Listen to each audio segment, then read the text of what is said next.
Hello viewers, welcome to my channel before the time. இன்றைக்கி நம்ம try fish கறி தான் செய்ய போகிறோம். அதுக்கு தேவையான பொருள்லாம் பார்க்கலாம். 2 வெங்காயம், 2 தக்காளி அரைச்சி வச்சுருக்கேன். ட்ரை ஃபிஷ் வந்து ஊற வச்சு வச்சுருக்கேன். புளி கொஞ்சம் ஊற வச்சுருக்கேன். கத்திரிக்காய், வெங்காயம், தக்காளி, கறி லீஃப், பச்சை மிளகா, காராமணி அவிச்சு வச்சுருக்கேன். பூண்டு பல் எடுத்துருக்கேன். மாங்காய் ஒரு 5-6 பீஸ் எடுத்துருக்கேன். குழம்பு மசாலா தூள் கொஞ்சம் எடுத்துருக்கேன். ஸோ ஓவரால் என்னென்ன தேவைன்னு பார்த்தாச்சு. செய்ய ஆரம்பிக்கலாம். ஓகே, ஒரு பேன் எடுத்துக்கலாம். தேவையான எண்ணெய் ஊற்றிக்கலாம்.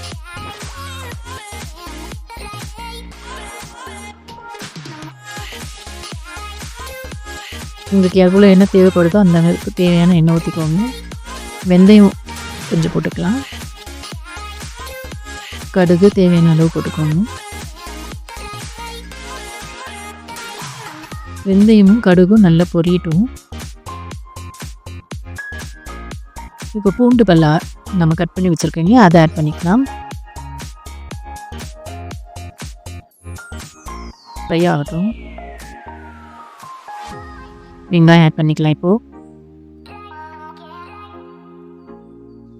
வெங்காயம் நல்லா வதங்கணும்.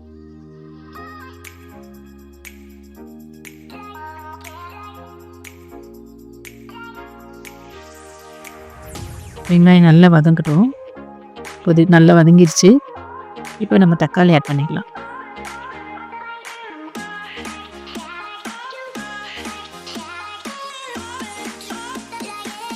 வெங்காயமும் தக்காளியும் நல்லா வதங்கினாதான் குழம்புல வந்து அப்படியே முழுசாக இல்லாமல் நல்லா கரைஞ்சிருக்கும். அதுக்கு நம்ம உப்பு ஆட் பண்ணிக்கலாம்.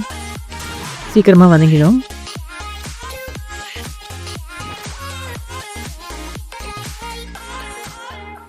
ஓரளவு நல்லா வதங்கி வருது.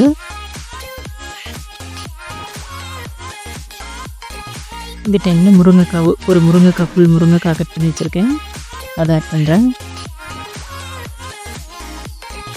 கத்திரிக்காய் எப்போவுமே கொஞ்சம் மெலிசாக வெட்டுறது நல்லது. ஏன்னா அதில் புழு இருந்தால் கூட நமக்கு மெலிசாக வெட்டும்போது தெரிஞ்சிடும்.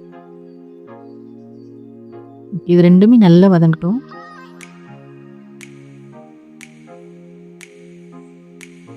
ஏற்கனவே நம்ம உப்பு ஆட் பண்ணியிருக்கிறதுனால அதிலே கொஞ்சம் நல்லா சீக்கிரமாகவே வெந்துடும்.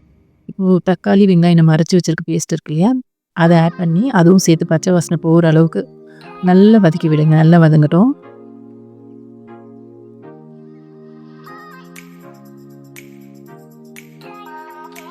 மாங்காய் போடுறேன்.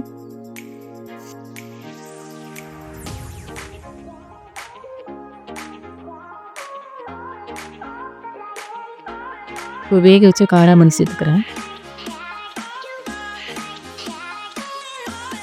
நல்லா கிளறிவிட்டு வேகட்டும். நல்லா வேகட்டும். நல்லா மிக்ஸ் பண்ணி விடுங்க. அந்த வெங்காயம் தக்காளியோட ஸ்மெல் எல்லாம் போயிட்டோம். 1 ஸ்பூன் மஞ்சத்தூள், கொஞ்சம் 1 ஸ்பூன் சில்லி பவுடர் ஆட் பண்ணியிருக்கேன்.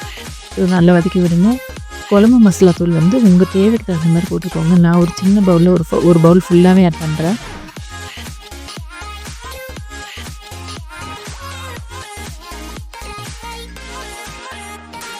இப்போ தண்ணி ஆட் பண்ணிக்கோங்க. தண்ணி ஆட் பண்ணி நம்ம போட்டோம் இல்லையா, யூஸ் பண்ண இல்லையா, அந்த வெஜிடபிள்ஸ் எல்லாமே நல்லா குக் ஆகும். ஒரு 3/4 அளவு குக் ஆனதுக்கப்புறம் புளி தண்ணி வந்து அப்புறம் தான் ஊற்றணும். இப்போ ஊற்றக்கூடாது. ஸோ நல்லா குக் ஆகட்டும். தண்ணி தேவைக்கு ஆட் பண்ணிக்கோங்க.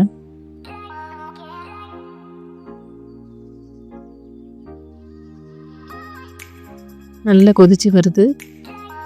ஓரளவு கத்திரிக்காய், முருங்கைக்காய் எல்லாம் ஓரளவு வெந்துருச்சு. பாருங்கள், எண்ணெய் வெளியே வருது. அந்தளவுக்கு நல்லா குக் ஆகிருக்கு. ஓரளவு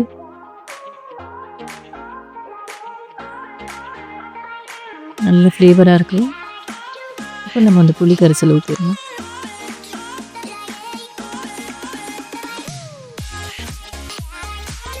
புளி ஊற்றினதுக்கப்புறம் நல்லா கொதிக்கட்டும். நல்லா கொதித்து அந்த புளியோட பச்சை வாசனைலாம் போனதுக்கப்புறம் அந்த ட்ரை ஃபிஷ்ஷை வந்து நம்ம ஆட் பண்ணிக்கலாம். ட்ரை ஃபிஷ் ஆட் பண்ணியாச்சு. இப்போ இன்னும் நல்லா கொதிக்கணும். அதுக்கு அந்த ட்ரை ஃபிஷ் வந்து கொஞ்சம் வேகணும். வெந்து நல்ல ஒரு ஃப்ளேவர் வர அளவுக்கு நல்லா கொதிக்கட்டும்.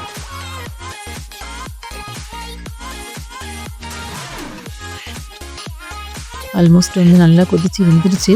இப்போ கொத்தமல்லி போடுறேன். நல்ல வாசனையாக இருக்கும்.